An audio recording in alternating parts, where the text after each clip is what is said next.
Ito yung panahon din na kasagsagan ng PNP recruitment process, especially dito po sa NCRPO. Sir, baka may mensahe ka po sa ating mga police applicants na talaga namang hinahangad at pinapangarap na mapunta rito sa training center ng NCRTC. At syempre, hindi lang sa NCRTC, ganoon din po sa iba't ibang klaseng training center ng Philippine National Police. Baka meron ka mensahe para mas preparation o preparado sila sa pagpasok sa training center, sir.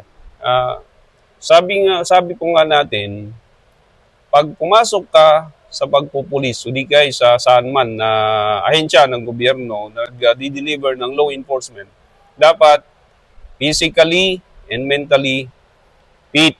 Yan, nakikita natin minsan kulang tayo sa mga preparation.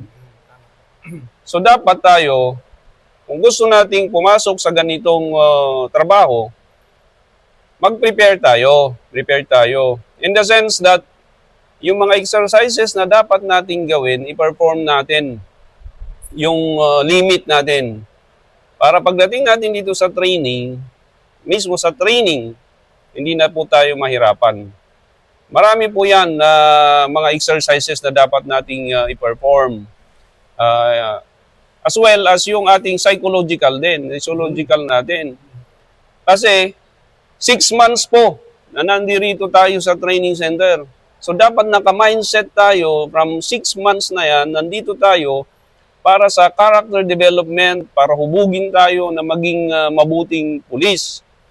Tanggalin natin yung sinasabi natin na pumunta tayo dito para pahirapan.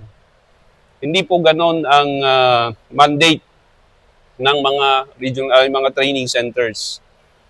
Kaya yung mga gustong pumasok, of course 6 months, sabi nga natin 6 months, dapat prepared tayo physically and mentally. Hindi lang yung pumunta tayo dito para isipin natin na wala tayong gagawin. Kaya yung iba, pagpunta po dito, dahil hindi nga sila preparado, ang magiging resulta ay nagpo-quit na lang, umaalis na lang. Sayang naman po at actually pag kayo nakapasa kayo, is yun na yung door para kayo makapagsilbi din sa pambansang pulisya ng Pilipinas. Ito yung Philippine National Police.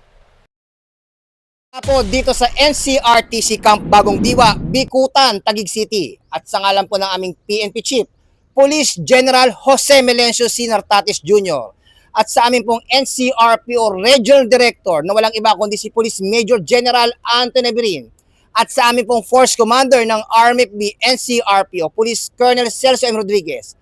Ako po si Police Chief Master Sergeant Mauricio Bonilla Ruiz, kasama si Patrolman Murguia, alagad ng batas, tagataguyod ng Balitang Pulis. Lilingkod sa bawat Pilipino at magbibigay ng tamang impormasyon para sa tahimik at maayos na Pilipinas. Police News Network, alagad ng batas, tagapagtaguyod ng Balitang Pulis, sandigan ng mamamayan, patnubay ng katotohanan.